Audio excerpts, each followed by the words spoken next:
नमस्कार। इस वीडियो में बात करेंगे कि अगर किसी पेशेंट में कोई रिलेटिव कॉन्ट्राइंडिकेशंस हैं सर्जरी को लेकर के कि वो इम्प्लांट के लिए आइडियल पेशेंट आपको नहीं लग रहा, पर कुछ कंडीशंस के सुधरने के बाद वो सर्जरी करवा सकता है और इम्प्लांट के लिए गुड कैंडिडेट बन सकता है, तो उस हालात में आप किस तरीके से आपके हर स्टेप पे इम्पैक्ट रहता है रिलेटिव रिस्क का। तो सबसे पहले तो है कि आप किन स्टेप्स में करते हैं। आप पहले प्री सर्जिकल रिस्क असेसमेंट करते हैं पेशेंट की, फिर उसको कोई उसमें चेंजेस लानी है आफ्टर डायग्नोसिस तो आप वो स्टार्ट करते हैं। फिर आप उसका इन्फॉर्म्ड कंसेंट लेके सर्जरी करते हैं। फिर उसको आप पोस्ट सर्जिकल प्रोग्राम में रखते हैं कि आप कैसे उसको फॉलोअप्स में बुलाकर उसका मेंटेनेंस प्रॉपर रखा जाए। तो सबसे पहले जैसे प्री सर्जिकल रिस्क असेसमेंट है, तो उसमें ये रहता है कि अगर कोई ऐसी कॉन्ट्राइंडिकेशन है जैसे अनकंट्रोल्ड डायबिटीज़ का पेशेंट है या पेशेंट स्मोकर है, तो उनको प्रॉपर अप्रोप्रिएट मैनेजमेंट के लिए बोल दिया जाता है कि अपना ये जो रिस्क्स हैं आपके उनको कमती करिए। आप उसके लिए आपको पेशेंट का डेंटल चेकअप तो करना ही करना है, ओवरऑल चेकअप हेल्थ चेकअप चाहिए ताकि कोई भी बीमारी है पेशेंट की अनडायग्नोज या डायग्नोज्ड, कोई भी मेडिसिन चल रही हैं तो उसका कोई इम्पैक्ट आपकी सर्जरी के ऊपर है तो वो आपको पहले पता रहना चाहिए। तो ये pre surgical assessment risk assessment है, ये बहुत ज़रूरी है। फिर आगे जब आपने पेशेंट को देखा कि हाँ ये पेशेंट में ये स्मोकर है या ये डायबिटीज़ या का मरीज़ है या अभी अनकंट्रोल्ड डायबिटीज़ है, इसका HbA1c का रिपोर्ट सही नहीं है, ये गुड कैंडिडेट नहीं है, तो आप पेशेंट को रेफ़र करते हैं फॉर हिज असेसमेंट। स्मोकर है तो टोबैको सीजेशन के लिए आप रेफ़र करते हैं। अगर डायबिटिक पेशेंट है तो आप डायबिटीज़ का मेंटेनेंस के लिए रेफ़र करते हैं एंडोक्राइनोलॉजिस्ट को।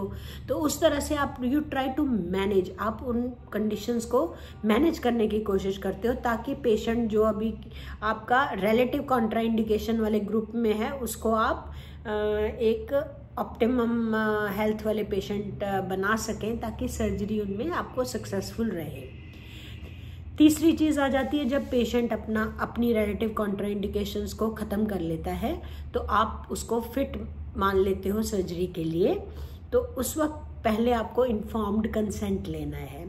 इन्फॉर्म्ड कंसेंट में आपको पेशेंट को इन्फॉर्म करना होता है कि अगर तुम ये रिलेटिव कॉन्ट्राइंडिकेशंस जो तुम में थी, अगर तुम उनको ऑप्टिमम में रखोगे, अगर तुम उन चीज़ों पे जैसे स्मोकिंग करते हो उस पे कंट्रोल रखोगे, शुगर है उसको नहीं बढ़ने दोगे, कोई बोन की प्रॉब्लम है उसको भी करेक्ट विंडो में रखोगे, अपना जो मेडिसिन हमने बोली हैं वो आप इस्तेमाल नहीं करते हैं, तो आप यू कैन बी श्योर कि मेरी जो सर्जरी है उसमें जो मेरी इम्प्लांट्स की लाइफ स्पैन है वो चलेगा, विदाउट कॉम्प्लिकेशन चलेगा। आप अपनी हाइजीन भी प्रॉपर मेंटेन रखते हैं और अपनी ओवरऑल रिलेटिव कॉन्ट्राइंडिकेशंस जो हैं उन पे भी कंट्रोल रखते हैं, तो हम गुड कैंडिडेट हैं, आप में अच्छा वो आएगा रिजल्ट। लेकिन अगर ये कोई भी कंडीशंस आप कंट्रोल नहीं कर पाते तो वो डायरेक्टली इम्प्लांट की लाइफ स्पैन पे असर डालती हैं।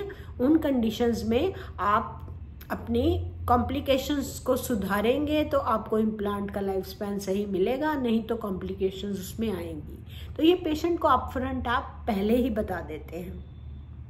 उसके बाद जब एक बार आपने पेशेंट में सर्जरी कर दिया तो उसको पेशेंट को क्लियरली आप फॉलोअप प्रोग्राम पे डालिए, उनको इंटेंसिव रेजिमेंट दीजिए। जैसे शुरू में 3-3 महीने में दिखाइए आप हमें पहले साल में, फिर 6-6 महीने में दिखाइए और पेशेंट वो प्रोटोकॉल फॉलो करे। अगर नहीं फॉलो करता है तो पेशेंट का अपना नुकसान है उसमें, और डॉक्टर को भी फिर अकाउंटेबिलिटी होती है। अगर पेशेंट अकाउंटेबल है तो डॉक्टर भी अकाउंटेबल है ना।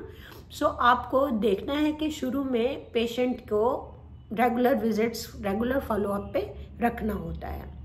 और मान लीजिए कि जो रिलेटिव कॉन्ट्राइंडिकेशंस हैं वो सुधरती नहीं हैं, पेशेंट को ऑप्टिमम हेल्थ में लाना मुश्किल है, पेशेंट प्रॉब्लम में ही रहता है, तो आप पेशेंट्स को डेंटल इम्प्लांट्स की तरफ मत जाने दीजिए। पेशेंट, अगर पेशेंट की बात करूं तो उसको इम्प्लांट के बारे में नहीं सोचना, फिर उसको अल्टरनेटिव्स डेंटिस्ट के द्वारा दिए जाएंगे, वो अल्टरनेटिव्स यूज करके पेशेंट अपने टीथ रिप्लेस करवा सकता है। Hope this helps.